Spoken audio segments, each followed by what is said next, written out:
வீர பெரும்பாட்டன்கள் மருது பாண்டியர்கள்.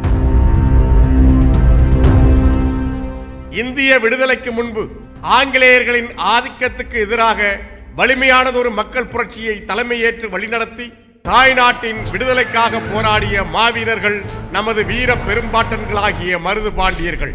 இன்றைய விருதுநகர் மாவட்டம் நரிக்குடிக்கு அருகில் உள்ள முக்குளம் என்ற கிராமத்தில் தெய்வ திரு பழனியப்பன் ஆனந்தாய் என்கிற பொன்னாத்தாள் இணையருக்கு கிபி 1748ஆம் ஆண்டு டிசம்பர் 15ஆம் நாள் பெரிய மருது பாண்டியர் பிறந்தார். அவருக்கு 5 ஆண்டுகள் கழித்து கிபி 1753ஆம் ஆண்டு ஏப்ரல் 20ஆம் நாள் சின்ன மருது பாண்டியர் பிறந்தார். சகோதரர்கள் இருவரும் இளமை காலத்தில் சிவகங்கை சீமையின் அரசர் முத்துவடுகநாதரின் போர்ப்படையில் வீரர்களாக சேர்ந்தனர். இவர்களின் வீரத்தை கண்ட மன்னர் முத்துவடுகநாதர் மருது சகோதரர்களை தன் படையின் முக்கிய பொறுப்புகளில் நியமித்தார். ஆற்காடு நவாப் வரி வசூலை ஆங்கிலேயருடன் பங்கிட்டுக் கொள்வதாக ஒப்பந்தம் செய்து கொண்ட பிறகு ஜோசப் ஸ்மித் அவர்களின் தலைமையிலான கிழக்கிந்திய நிறுவனத்தின் படை கிபி 1772ஆம் ஆண்டு ராமநாதபுரத்தை கைப்பற்றிய பிறகு உடனடியாக சிவகங்கையின் மீதும் போர் தொடுத்தது. இந்த திடீர் தாக்குதலை எதிர்பாராத அரசர் முத்துவடுகநாதர் காளையார் கோவில் போரில் பலியானதால் அவரது பட்டத்து அரசி வீரமங்கை வேலுநாச்சியார், மகள் வெள்ளச்சி, அமைச்சர் தாண்டவராயன் பிள்ளை மற்றும் மருது சகோதரர்கள் ஆகியோர் திண்டுக்கல் அருகே விருப்பாட்சி காட்டுக்கு தப்பிச் சென்றார்கள். மருது பாண்டியர்கள் ஆங்கிலேயருக்கு எதிரான தமது புரட்சியை கிபி 1779 தொடங்கி ஆற்காடு நவாப், தொண்டைமான் மற்றும் ஆங்கிலேய படை உள்ளிட்ட பெரும் படைகளை வெற்றி கொண்டு கிபி 1780ஆம் ஆண்டு சிவகங்கை சீமையை மீட்டனர். தக்க சமயத்தில் திண்டுக்கலில் இருந்து வந்த ஹைதர் அலியின் படையும் வெற்றிக்கு உதவியது. மருது பாண்டியர்கள் நமது வீரப்பாட்டி வீரமங்கை வேலுநாச்சியாரை மீண்டும் ஆட்சியில் அமர்த்தினார்கள். அதன் பிறகு 18ஆம் நூற்றாண்டின் இறுதியில் மருது பாண்டியர்கள் சிவகங்கை அரசின் அதிகாரமிக்க ஆட்சியாளராகவும் உயர்ந்தார்கள். தென்பாண்டி நாட்டினிலே சேதுபதி பூமியிலே பொன் பூத்த சீமை இது, புகழ்பாடும் சீமை இது. தெக்கூரும் ஒக்கூரும் சிறுவயலும் பூங்குடியும் திருப்பத்தூர் நரிக்குடியும் திருமயமும் முக்குளமும் 4 கோட்டை நாடும் நாட்டரசன் கோட்டையதும் சேர்ந்து பெருமை தேரும் சிவகங்கை சீமை என்று சிவகங்கை சீமையின் எல்லைகளை குறிப்பிடுகிறார் கவியரசு கண்ணதாசன். மருது பாண்டியர்களில் மூத்தவரான பெரிய மருது வேலுநாச்சியாரின் ஆற்றல் மிக்க படை தளபதியாகவும் இளையவரான சின்ன மருது அரச தந்திரமிக்க அமைச்சராகவும் விளங்கினார்கள். ராமநாதபுரம் கோட்டை பொறுப்பாளரான கர்னல் மார்டின்ஸ் என்ற ஆங்கிலேயர் சின்ன மருதுவின் வீர சாகசங்களில் கவரப்பட்டு அவரது நெருங்கிய நண்பராக இருந்தார். கர்னல் ஜேம்ஸ் வேல்ஸ் வளரி, வாள், வேல் ஆகிய தமிழர்களது ஆயுதங்களை திறமையாக பயன்படுத்தும் நுணுக்கங்களை சின்ன மருதுவிடம் கற்று தனது குருவாக ஏற்றுக்கொண்டதாக அவரது கைப்பட எழுதிய மிலிட்டரி ரெமினிசன்ஸ் என்கிற தனது இராணுவ நினைவலைகள் நாள் குறிப்புகளில் குறித்து வைத்துள்ளார். மருது பாண்டியர்கள் ஆங்கிலேயர்களுக்கு எதிராக ராமநாதபுரம் கூட்டமைப்பு என்ற பாளையக்காரர் ஒருங்கிணைப்பின் மையமாக இருந்தனர். அத்தகைய கூட்டமைப்புகளை ஒருங்கிணைத்து ஆங்கிலேயர்களுக்கு எதிராக ஒன்றுபட்ட செயல் முயற்சிகளை மேற்கொள்ள தீபகற்ப கூட்டமைப்பு என்ற தென்னிந்திய கூட்டமைப்பை கிபி 1799ஆம் ஆண்டில் மருது பாண்டியர்கள் வீரன் சின்னமலை, பாஞ்சாலங்குறிச்சி ஊமைத்துறை, செவத்தையா தம்பி, மீனங்குடி முத்துக்கருப்பத்தேவர், சித்திரங்குடி மயிலப்பன் சேர்வை, விருப்பாச்சி கோபால நாயக்கர், பழசி கேரளவர்மா, திப்புவின் தளபதியான தூந்தா ஜீவாக் ஆகியோரை ஒருங்கிணைத்து ஆங்கிலேயர்களுக்கு எதிராக தென்னிந்திய கூட்டமைப்பை தீபகற்ப கூட்டமைப்பு என்ற பெயரில் உருவாக்கினார்கள். மருது பாண்டியர்களின் ஆட்சி காலத்தில் நல்ல ஆட்சி நிர்வாகம் நடந்தது. நிறைவான நீதி வழங்கப்பட்டது. 8 ஆண்டுகளாக நவாப்பின் நேரடியான குத்தகையாளர்களால் பெரிதும் பாதிக்கப்பட்டிருந்த சிவகங்கை சீமையை மீண்டும் நல்ல நிலைக்கு கொண்டு வர இடையராது பாடுபட்டார்கள் மருது பாண்டியர்கள். கிபி 1780ஆம் ஆண்டுக்கு பிறகு சிவகங்கை சீமையின் முழு பொறுப்பினையும் ஏற்ற மருது சகோதரர்கள் அரசு நிர்வாகத்தை மிக திறமையாக நடத்தினார்கள். பொறுப்பேற்ற தொடக்க ஆண்டுகளில் அவர்கள் சில போர்களை எதிர்கொள்ள வேண்டிய நிலை இருந்தது. அதன் பிறகு 10 ஆண்டு காலம் அமைதியான ஆட்சியை நிலைநிறுத்தினார்கள். மருது பாண்டியர்களின் காலத்தில் கட்டிடக்கலை செழிப்புற்றது. கோயில்களுக்கும் கிறிஸ்தவ தேவாலயங்களுக்கும் மசூதிகளுக்கும் வேண்டிய அளவு அறக்கொடைகளை நல்கினார்கள். மக்களின் நன்மைக்காக அவர்கள் ஊரணிகளையும் குளங்களையும் கிணறுகளையும் வெட்டினார்கள். மருது பாண்டியர்களின் கோயில் திருப்பணிகளில் மிகவும் குறிப்பிடத்தக்கது காளையார் கோயில் பணியாகும். காளையார் கோயிலின் பழைய கோபுரத்தின் அருகில் 151 அடி உயரத்தில் ஒரு புதிய ராஜகோபுரம் கட்டி சிறப்பித்துள்ளார்கள். அக்கோபுரத்தின் உச்சியிலிருந்து பார்த்தால் மதுரை மீனாட்சி அம்மன் கோவிலின் கோபுரம் தெரியும் வகையில் அந்த ராஜகோபுரம் கட்டப்பட்டது.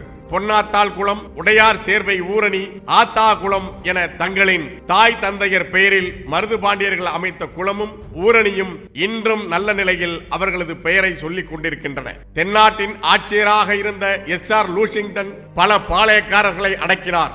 அடங்கி போனவர்களிடமிருந்து ஏராளமான பொருளை வசூல் செய்து தனது முழு கட்டுப்பாட்டிற்குள் வைத்துக் கொண்டார். இந்த நிலையில் அடிக்கடி தொல்லை தருகின்ற ஆங்கிலேயர்களின் அடாவடித்தனத்தை இனியும் விட்டு வைக்க கூடாது என மருது பாண்டியர்கள் கருதினார்கள். ஆங்கிலேயர்களால் பாளையங்கோட்டை சிறையில் அடைக்கப்பட்டிருந்த ஊமைத்துறை கிபி 1801 ஆண்டு பிப்ரவரி மாதம் 2ஆம் நாள் சிறையை உடைத்துக் கொண்டு தனது ஆதரவாளர்களுடன் வெளியேறி சிவகங்கைக்குள் கிபி 1801 ஆண்டு மே மாதம் 22ஆம் நாள் அடைக்கலம் புகுந்தார். மேலதாளங்களுடன் தீவட்டி தீப ஆராதனைகளுடன் ஊமைத்துறையை வரவேற்று சின்ன மருது பாண்டியர் சிறுவயலுக்கு தன்னோடு அழைத்துச் சென்றார். இதனை அறிந்த SR லூசிங்டன் சின்ன மருது மீது கடும் கோபம் கொண்டார். அதனைத் தொடர்ந்து கர்னல் அக்னியூ ஓர் அறிக்கையை 1801 ஆண்டு ஜூன் மாதம் 12ஆம் நாள் வெளியிட்டார். அந்த அறிக்கையின் ஒரு பகுதியில் சின்ன மருதுவுடனோ அல்லது அவர் தம் கூட்டாளிகளுடனோ எவரேனும் தொடர்பு வைத்துக் கொண்டாலோ, கிழக்கிந்திய கம்பெனியின் படைகளை எதிர்த்தாலோ, முகாம்களை தகர்த்தாலோ அவர்கள் குற்றவாளிகளாக கருதப்படுவார்கள். கம்பெனியின் அனுமதி இல்லாமல் யாரும் துப்பாக்கி, வெடிமருந்து முதலியவற்றை பகிரங்கமாகவோ இரகசியமாகவோ எடுத்துச் செல்லக்கூடாது. சின்ன மருது மற்றும் அவரது கூட்டாளிகளுடன் தொடர்பு கொண்டிருந்தாலோ அவருடன் சேர்ந்து கொண்டு போரில் ஈடுபட்டாலோ கடுமையான விளைவுகளை சந்திக்க நேரிடும் என்று அந்த அக்னியுவின் அறிக்கையில் குறிப்பிடப்பட்டிருந்தது. இந்த அறிக்கைக்கு பதிலாக சின்ன மருது அவர்கள் கிபி 1801 ஆண்டு ஜூன் 16ஆம் நாள் வரலாற்று முக்கியத்துவம் வாய்ந்த ஓர் அறிவிப்பை வெளியிட்டார். ஜம்புத்தீவு பிரகடனம் எனப்படுகின்ற அந்த திருச்சிராப்பள்ளி போர் முழக்கத்தை நவாப் முகமது அலியின் கோட்டையிலும் நவாபின் மாளிகைக்கு செல்லும் மிகப்பெரிய வாயிற் கதவிலும் திருவரங்கம் ரங்கநாத பெருமாள் கோயிலின் சுவர்களிலும் தீட்டினார்.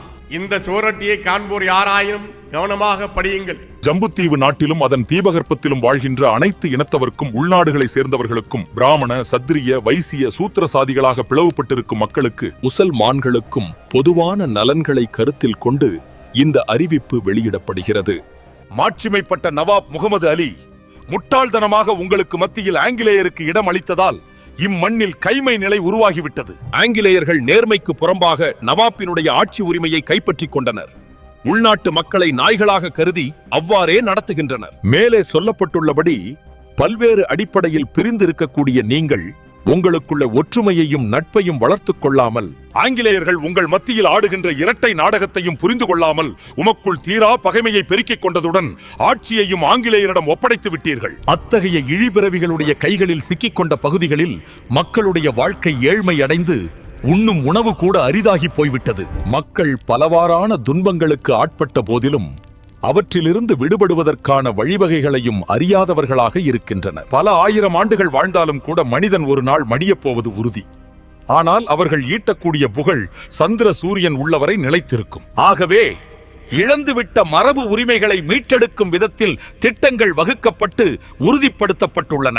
அதாவது மாட்சிமைப்பட்ட நவாப்புக்கும், விஜயராமநாத திருமலை நாயக்கருக்கும், தஞ்சாவூர் ராஜாவுக்கும், ஏனைய மன்னர்களுக்கும் அவரவர் கூறிய அரசுரிமை முழுமையாக ஒப்படைக்கப்படும். அனைவருக்கும் அவரவருக்கு உரிய உரிமைகள் சமய நம்பிக்கைக்கும் மரபு வழிபட்ட பழக்க வழக்கங்களுக்கும் முரணற்ற விதத்தில் முறையாக ஒப்படைக்கப்பட உள்ளன. நவாப்பை சார்ந்து சேவையாற்றுவதுடன் ஆங்கிலேயர்கள் தம்மை கட்டுப்படுத்திக் கொண்டு அதன் மூலம் அவர்களுடைய நிரந்தர மகிழ்ச்சிக்கு குறைவின்றி வாழலாம். ஆங்கிலேயருடைய ஆட்சி முற்றாக அழிக்கப்பட்டு விடுவதால் நவாபினுடைய ஆட்சியின் கீழ் நாமும் துயரங்கள் இன்றி நிம்மதியாக வாழலாம். ஆகவே இந்த மண்ணில் வாழும் ஒவ்வொருவரும் தாம் வாழுகின்ற ஊர்களிலும் பாளையங்களிலும் ஆயுதங்களை இறுகப் பற்றிக் கொண்டு ஒன்றிணைந்து அந்த பிறவிகளுடைய பெயரை கூட இம்மண்ணில் இல்லாதபடி செய்ய உறுதி பூண வேண்டும். அப்போதுதான் ஏழை எளியவர்கள் உயிர் வாழவே முடியும். எச்சில் வாழ்க்கை வாழ்கின்ற நாய்களைப் போல அத்தகைய பிறவிகளுக்கு கீழ்ப்படிந்து உயிர் சுமந்து திரிய யாரேனும் ஆசைப்படுவார்களானால் அவர்களை கருவறுக்க வேண்டும். ஆங்கிலேயர்கள் எத்தகைய சூழ்ச்சிகளால் இங்கு உள்ளவர்களை தம் வசப்படுத்திக் கொண்டு இந்த மண்ணை அடிமைப்படுத்தி உள்ளனர் என்பதை அனைவரும் அறிவீர்கள். ஆகவே பிராமணர்கள், சத்திரியர்கள், வைசியர்கள், சூத்திரர்கள், முசல்மான்கள் என்றெல்லாம் பிளவுண்டு கிடக்கின்ற எம் மக்களே, திசை தவறி போய் அந்த இழி பிறவிகளுடைய படையில் சுபேதார்கள், ஹவில்தார்கள், நாயக்குகள், சிப்பாய்கள் என்று பட்டங்களை சுமந்து நிற்கும் வல்லவர்களே, உங்களுடைய வீரத்தையும் தீரத்தையும் இப்படி வெளிப்படுத்துங்கள். அந்த இழி பிறவிகள் யாரையேனும் எங்கேனும் கண்டால் உடனே வீழ்த்துங்கள். அவர்களது கடைசி ஆள் இருக்கும் வரை தொடருங்கள் அந்த திருப்பலியை. அந்த இழி பிறவிகளுக்கு சேவை புரியக்கூடிய எவனும் செத்தால் சொர்க்கத்திற்கு செல்லப் போவதில்லை என்பதை நான் அறிவேன். அதனை சிந்தித்து செயல்படுங்கள். இதனை கருத்தில் கொள்ளாதவர்கள் தமது தோள்களிலும் மார்புகளிலும் மாட்டிக்கொண்டு திரிகிற பட்டங்களும் பதக்கங்களும் எனது மறைவிட மயிருக்கு சமம். அவன் உண்ணும் உணவு கழிக்கப்பட்ட பொருள். அவனுடைய பெண்டும் பிள்ளைகளும் அவனுக்கு உரியவர்கள் அல்ல. அவன் கூட்டிக் கொடுத்த அந்த இழி பிறவிகளுக்கு பிறந்தவர்களாக கருதப்படுவர். ஆகையால் தமது நாளங்களில் ஆங்கிலேயருடைய இரத்தத்தால் மாசுபடாதோரெல்லாம் ஒன்றிணையுங்கள். இந்த சுவரொட்டியை படிப்பவரும் கேட்பவரும் தமது நண்பர்களுக்கும் ஏனையவருக்கும் பரப்புங்கள். இதே போன்ற சுவரொட்டுகளை தயாரித்து பரப்புரை செய்யுங்கள். அவ்வாறு இதில் கண்ட செய்திகளை பரப்புரை செய்யாதவன் கங்கை கரையிலே காராம்பசுவை கொன்ற பாவத்திற்கு ஆளாகி நரகத்தில் அத்தனை சித்திரவதைகளுக்கும் ஆட்படுவான். இந்த பணியை மேற்கொள்ளாத முசல்மான்கள் பன்றியின் இரத்தத்தை குடித்த பாவத்திற்கு ஆளாவான். இந்த சுவரொட்டியை இந்த சுவற்றிலிருந்து நீக்க முற்படுபவன் பஞ்சமா பாதகங்களை புரிந்த பாவத்திற்கு ஆளாவான். ஒவ்வொருவரும் இதனை படித்து நகலெடுத்துக் கொள்ளுங்கள். இங்ஙனம் மருது பாண்டியன் பேரரசர்களின் ஊழியன், ஐரோப்பிய இழிபிறவிகளுக்கு ஜென்ம எதிரி என்று அந்த திருச்சிராப்பள்ளி போர் முழக்கத்தை வீரத்தோடு பறைசாற்றினார் சின்னமருது. நமது வீர பெரும்பாட்டன் சின்னமருது அவர்களின் இந்த விடுதலை பேரறிவிப்பு தென்னிந்தியாவில் இந்து, முஸ்லிம் என மத வேறுபாடுகள் இல்லாமல் சாதி வேறுபாடுகளுக்கு அப்பாற்பட்டு அனைவரையும் ஒன்றிணைத்து அந்நியராகிய ஆங்கிலேயரை எதிர்த்து புரட்சி செய்ய அறைகூவல் விடுத்தது. இதுவரை கிபி 1857 ஆண்டு நடந்த சிப்பாய் கழகம்தான் இந்திய வரலாற்றில் இதுவரை முதல் விடுதலை போர் என்று சொல்லப்படுகிறது. சிப்பாய் கழகத்துக்கு 56 ஆண்டுகளுக்கு முன்பாகவே நமது பாட்டனார் சின்னமருது அவர்கள் எழுப்பிய இந்த திருச்சிராப்பள்ளி போர் முழக்கம்தான் இந்தியாவில் ஆங்கிலேயரை எதிர்த்து எழுப்பப்பட்ட முதல் விடுதலை போராட்டமாகும். ஊமைத்துறை சிவகங்கை சீமைக்குள் அடைக்கலம் புகுந்த அடுத்த 5ஆம் நாளே கிபி 1801 ஆண்டு மே மாதம் 28ஆம் நாள் மேஜர் ஷெப்பர்டு தலைமையில் ஆங்கிலேயரின் படை நாகலாபுரத்திற்கு வந்து சேர்ந்தது. அவர்களோடு மேஜர் கிரே தலைமையில் ஓர் ஆங்கிலேய படையும் நாகலாபுரம் வந்து சேர்ந்தது. கிபி 1801 ஆண்டு மே 29ஆம் நாள் மருது பாண்டியர்களின் படை ராமநாதபுரம் நாட்டுக்கு சொந்தமான கமுதி கோட்டையை மயிலப்பன் சேர்வை படைகளுடன் சேர்ந்து கைப்பற்றியது. கடும் போர் புரிந்த மருது பாண்டியர்களின் படை வீரர்கள் ஆங்கிலேய படை வீரர்களை புறமுதுகு காட்டி ஓட செய்தார்கள். வழியில் துணைக்கு வந்த படைகளையும் மருது பாண்டியர்களின் 700 விடுதலை வீரர்கள் எதிர்த்து அழித்தார்கள். மருது பாண்டியர்களின் படை வீரர்கள் முதலாக எதிரி படைகளை நோக்கி தீப்பந்தங்களையும் திப்பு சுல்தானிடமிருந்து பெற்ற சிறிய அளவிலான ராக்கெட்டுகளையும் பயன்படுத்தினார்கள். கிபி 1801 ஆண்டு ஜூலை 28ஆம் நாள் ஆங்கிலேயர்களின் தலைமையில் திரண்ட 7000 படை வீரர்கள் ஒக்கூரை கைப்பற்றினார்கள். அந்த ஊரை தீக்கிரையாக்கினார்கள். கிபி 1801 ஆண்டு ஜூலை 30ஆம் நாள் பல நூறு வீரர்களை பலி கொடுத்து கடும் பீரங்கி தாக்குதலை நடத்தி சின்னமருதுவின் தலைநகரான திருவகையை கைப்பற்றிய படைக்கு கர்னல் அக்னியு தலைமையேற்று முன்னே சென்று கொண்டிருந்தார். கிபி 1801 ஜூலை 31ஆம் நாள் காளையார் கோயிலை நோக்கி ஆங்கிலேயர்களின் படை முன்னேறியது. காளையார் கோயில் காட்டை கடந்து சிவகங்கை சீமையை கைப்பற்றுவது என்ற முடிவுடன் ஆங்கிலேயர்கள் போரிட்டனர். கிபி 1801 ஆண்டு ஆகஸ்ட் 1ஆம் நாள் மேஜர் ஷெப்பர்டு தலைமையிலான ஆங்கிலேய படை காளையார் கோயில் அருகே ஒரு கிராமத்தை கைப்பற்றியது. கிபி 1801 ஆண்டு ஆகஸ்ட் 2ஆம் நாள் மேஜர் ஜேம்ஸ் கிரகாமின் தலைமையில் 150 ஐரோப்பியர்கள் மலேய துப்பாக்கி வீரர்கள் உதவியோடு தாக்கினார்கள். ஆகஸ்ட் 4ஆம் நாள் காட்டுக்குள் இருந்த மருது பாண்டியரின் சிறிய அரண் ஆங்கிலேயர்களால் நொறுக்கப்பட்டது. ஆகஸ்ட் 6ஆம் நாள் கடும் போர். ஆகஸ்ட் 7ஆம் நாள் காடு முழுக்க மனித உடல்கள் தெரித்து சிதறி கிடந்தன. விடுதலை வீரர்கள் கடுமையாக ஆங்கிலேய படைகளை தாக்கினார்கள். இருந்தாலும் மேஜர் மாலியோல் தலைமையிலும் லெப்டினன்ட் கர்னல் டால்ரிம்பின் தலைமையிலும் ஆங்கில படைகள் முன்னேறின. இந்த நேரத்தில் தான் மருது பாண்டியரிடமிருந்து பிரிந்த உடையத்தேவரின் சித்தப்பா ஒருவர் கர்னல் AM அக்னியுவை சந்தித்தார்.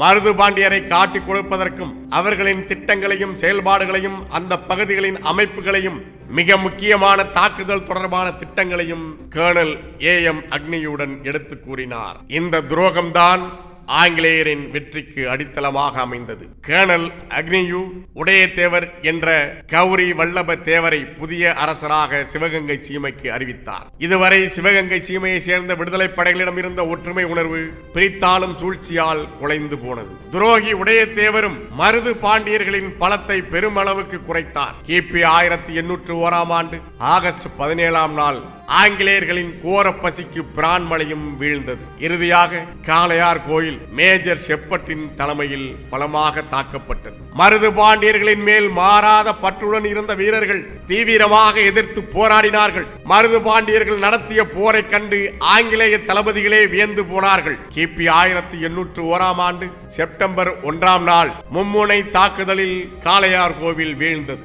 ஆனால் மருது பாண்டியர்கள் எதிரிகளின் கையில் சிக்கவில்லை. காடுகளில் மறைந்து வாழ்ந்த மருது பாண்டியர்களை ஆங்கிலேயர்களின் படையும் உள்நாட்டு கூலிப்படையும் சேர்ந்து தேடின. மருது பாண்டியர்களை கண்டுபிடித்து கொடுத்தால் ஏராளமான பொற்காசுகளும் அரசாங்கத்தில் உயர்ந்த பதவிகளும் வழங்கப்படும் என ஆங்கிலேயர்கள் அறிவித்தார்கள். மருது பாண்டியர்கள் மறைந்திருக்கும் காளையார் கோவில் காட்டினை அழிப்பவருக்கு அங்கு அளிக்கப்படும் நிலம் 20 ஆண்டுகளுக்கு இலவசமாக குத்தகையாக வழங்கப்படும் என்றும் ஆங்கிலேயர்கள் தெரிவித்தார்கள். அந்த காட்டில் மாவீரர்கள் மருது பாண்டியர்கள் மறைந்திருக்கிறார்கள் என்கிற செய்தி ஓர் ஒற்றன் மூலமாக ஆங்கிலேய படைக்கு தெரிய வந்ததும் ஆங்கிலேய படைகள் காட்டை நோக்கி விரைந்தன. கிபி 1801 அக்டோபர் 1 பல திசைகளில் இருந்தும் காளையார் கோவில் காட்டுப் பகுதிகளுக்குள் படைகளோடு புகுந்தார்கள். மருது பாண்டியர்கள் சிங்கமுனரின் அடர்ந்த காட்டுப்பகுதிக்கு பின்வாங்கி சென்றனர். ஆங்கிலேயர்களின் பெரும்படைக்கும் எஞ்சியிருந்த மருது பாண்டியர்களின் படைக்கும் வாழ்வா சாவா என்ற போர் நடந்தது. தொடையில் குண்டடிப்பட்ட நிலையில் பெரிய மருதுவை கர்னல் அக்னியு கைது செய்தார். சிங்கம்புணரியில் ஒக்கூர் காட்டில் பதுங்கியிருந்த போது சின்ன மருதுவிடம் முன்பு வேலைக்காரனாக இருந்த கரடி கருத்தானால் சுடப்பட்டு படுகாயமுற்ற நிலையில் ஆங்கிலேயரிடம் பிடிபட்டார் சின்ன மருது. இதற்காக கருத்தானுக்கு ஆங்கிலேயர்கள் வெகுமதி அளித்தார்கள். பெரிய மருதுவின் மகன் கருத்த தம்பி, முள்ளிக்குட்டி தம்பி, சின்ன மருதுவின் மகன் செவத்த தம்பி, மீனங்குடி முத்துக்கருப்பத்தேவர் உள்ளிட்டவர்களோடு சிவகங்கை படையின் புரட்சிகளில் நேரடியாக தொடர்புடைய 540க்கும் மேற்பட்ட அனைத்து போராளிகளையும் தூக்கிலிடுமாறு ஆங்கிலேய கொலைகார அரசு உத்தரவிட்டது. கிபி 1801 அக்டோபர் 24 மருது பாண்டியர்களாகிய நமது வீர பெரும்பாட்டனார்கள் சின்ன மருது பெரிய மருது ஆகிய இருவரையும் திருப்பத்தூர் கோட்டையின் முச்சந்தியில் கர்னல் அக்னியு தலைமையிலான கொலைகார படை தூக்கிலிட்டது.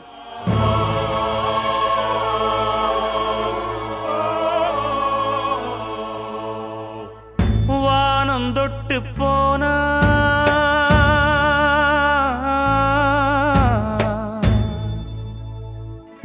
மானமுள்ள சாமி,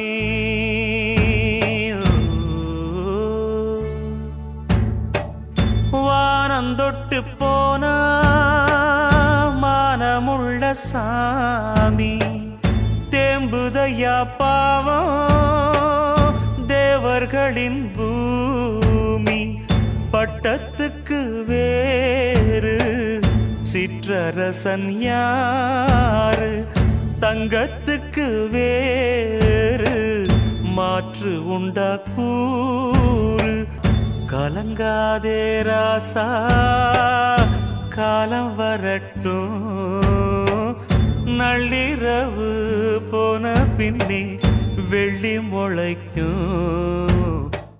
வீர வணக்கம் வீர வணக்கம் வீர வணக்கம் வீர வணக்கம். பண்டை தமிழ் இனத்தின் படைத்திறன் கூட்டி பரம்பரை வீரத்தை பாருக்கு காட்டி பரங்கியர் கூட்டத்தை பயந்தோட விரட்டி அன்னை நிலத்தை காக்க அடிமை நிலையை போக்க தன்மான போர் புரிந்த தமிழ் வீர பாட்டன்கள் மா மன்னர் மருது பாண்டியருக்கு வீர வணக்கம் வீர வணக்கம்.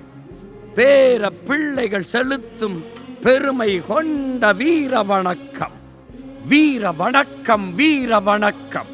மண்ணை காக்கும் மான போரில் நெஞ்சுரத்தோடு வெஞ்சினம் கொண்டு வெஞ்சமர் புரிந்த வேங்கை மறவர் மருது பாண்டியருக்கு வீர வணக்கம், வீர வணக்கம்.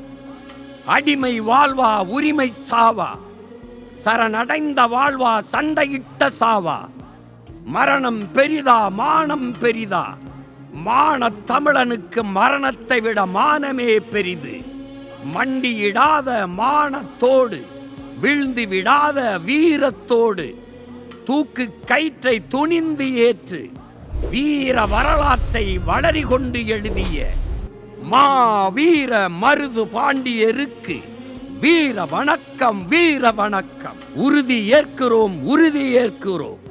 நம் இனத்தை கொன்ற பகையை வென்று முடிப்போம் என்று நீங்கள் சிந்திய இரத்தத்தில் சிவந்த நிலத்தில் நின்று உறுதி ஏற்கிறோம், உறுதி ஏற்கிறோம்.